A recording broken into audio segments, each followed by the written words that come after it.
Assalamu alaikum students. I hope all of you are doing great. Students, as you know that हमारी country में जो है वो हालात नासाज़गार हैं और आप सब ने पाकिस्तान के लिए ख़ास तौर पे जो है वो दुआ करनी है कि अल्लाह ताला हमारी कंट्री को जो है वो महफूज रखे। ठीक है, आप सब ने ख़ास तौर पे दुआ करनी है। आज हमारा जो है वो लेसन इंग्लिश का देख लेते हैं। सबसे पहले SLO है हमारा कोलैबोरेटिव डिस्कशन ऑन हज़रत अस्मा सर्विसेज। ठीक है, इसके ऊपर हज़रत अस्मा से रिलेटेड हम चैप्टर पढ़ रहे हैं। ठीक है, तो उनकी खिदमात से रिलेटेड हमने जो है वो इनके बारे में मज़ीद डिस्कशन करनी है। ग्रामर टास्क में हमारे पास फ्रेज़ और नाउन फ्रेज़ हैं एंड होमवर्क टास्क में you will be doing 3 idioms. ठीक है, आप इसको नोट डाउन कर लें। ये मैंने जो है स्पेसिफिकली 3 चीज़ें पहले लिखी हैं ताकि आप इनको जो है वो ईज़िली नोट डाउन कर लें। ठीक है, वीडियो पॉज करके आप इसको नोट डाउन कर लें। अब हम आगे अपना लेसन स्टार्ट करते हैं जो कि आज हमने ट्रांसलेशन करनी है। हज़रत Asma was amongst the early few ones. हज़रत अस्मा उन चंद पहले लोगों में से थी हु हैड एक्सेप्टेड इस्लाम, जिन्होंने इस्लाम कबूल किया था। She was the daughter of हज़रत अबू बकर सिद्दीक़, हज़रत अबू बकर सिद्दीक़ की बेटी थी and the step sister of हज़रत आयशा रज़ियल्लाहु तआला अन्हा, और हज़रत आयशा रज़ियल्लाहु तआला अन्हा की सौतेली बहन थी।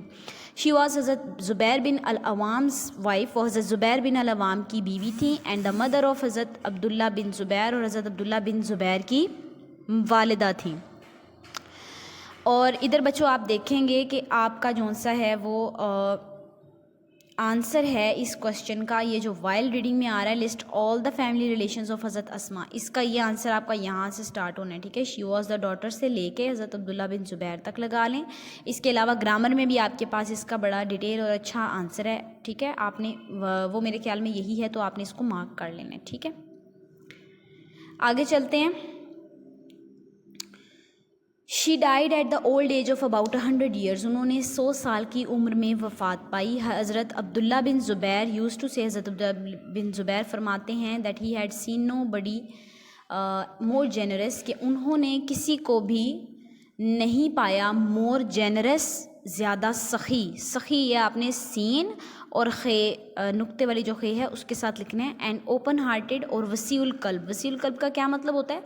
जिसका दिल बहुत खुला होता है। देन हिज आंट हज़रत आयशा, अपनी खाला हज़रत आयशा से, एंड हिज मदर, और अपनी वालिदा से। तो अब आप इसको जो है वो किस तरह करेंगे? ये जेनरस और ओपन हार्टेड यहाँ पे क्या है? दोनों यहाँ पे एडजेक्टिव हैं। ठीक है, क्योंकि ये उनकी खूबी बयान हो रही है एक तरह से, तो जो आपको पता है कि नाउन को जो मॉडिफाई करे वो क्या होता है?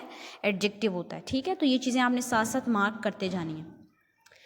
अब देखें इसका बामुहावरा कि हज़रत अब्दुल्ला बिन ज़ुबैर फरमाते थे कि मैंने अपनी वालिदा और अपनी खाला हज़रत आयशा रज़ियल्लाहु तआला अन्हा से ज़्यादा किसी को भी सखी या वसीउल कल्ब नहीं पाया। ठीक है, ये आपने ट्रांसलेशन इतनी सी याद करनी है। ठीक है, इसके साथ नीचे आएँ, आपके पास जो है वोकैबलरी दी हुई है। ठीक है, ये पेज नंबर 54 पे आपको बुक में पार्ट ए मिल जाएगा। Reduce the inferred meaning of these words using correct contextual clues from the text. Words दिए हुए हैं और आपने जो है वो इनके साथ कॉन्टेक्स्ट क्लू और इन्फर्ड मीनिंग। अब देखिए कॉन्टेक्स्ट क्लू क्या होता है कि आपने ना चैप्टर के अंदर से जो है उसका रेफरेंस निकाल कर आना होता है कि जी ये चैप्टर के अंदर हमने इसको यहाँ पढ़ा है। ठीक है, तो ये उन्होंने आपको पूरी स्टेटमेंट्स दी हुई हैं, आप लोगों ने इसको एज इट इज़ याद करना है।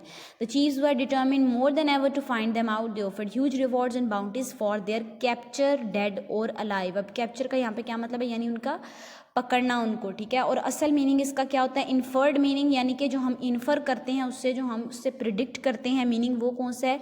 टू सीज और एप्रीहेंड समवन, के किसी को फ़ौरन से गिरफ्तार कर लेना, अरेस्ट कर लेना। ठीक है, डेलिकेट का क्या मतलब है? नाजुक। The situation was so delicate that the slightest mistake could have endangered the life of रसूलुल्लाह। और इसका असल मतलब क्या होता है? इन्फर्ड मीनिंग क्या होगा? सिर्फ सेंसिटिव होगा।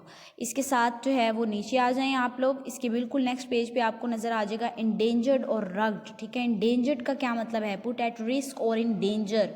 ठीक है, ख़तरे में डालना उस चीज़ को। रग्ड का भी हमने जो से ऑलरेडी चैप्टर में भी ये चीज़ें बार बार पढ़ी हुई हैं, सख्त और नाहमवार, यानी कि संगलाह पहाड़ियाँ। ठीक है, पथरीले पहाड़ जिन पे चढ़ना या उन पे जो है वो सिर्फ वॉक करना भी जो है वो बहुत मुश्किल काम है। तो she would quietly venture towards the rug mountains in which lay the cave of Thor. ठीक है, और रफ और अनइवन इसका इन्फर्ड मीनिंग है। नीचे आ जाइए पार्ट बी के ऊपर, आप देख रहे हैं use a dictionary to find the following information for each word. ठीक है, आप देखें ये मैंने आपको हमने जब पिछले चैप्टर्स पढ़े हैं तो उसमें भी बड़ी चीज़ डिटेल में डिस्कस हुई है हर चैप्टर में कि कुछ वर्ड्स होते हैं फिर उनके डिक्शनरी मीनिंग है, जिसको मैं आपको कहती हूँ कि लिटरल मीनिंग होते हैं, लुग़वी मायने। फिर उसके साथ उन्होंने आपको उसका पार्ट ऑफ स्पीच भी स्प्लिट करके बताया हुआ है। And then we have the etymology, कि ये वर्ड जौन सा है वो निकला कहाँ से है, इसकी ओरिजिनलिटी कहाँ से है। ठीक हो गया। अब आपने इसको एज इट इज़ रीड करना है, I will be reading it for you, और आपने इसको as it is dictionary meaning, part of speech और एटमोलॉजी के साथ जो है वो याद करना है। Advocacy, support for a cause or policy, और ये है क्या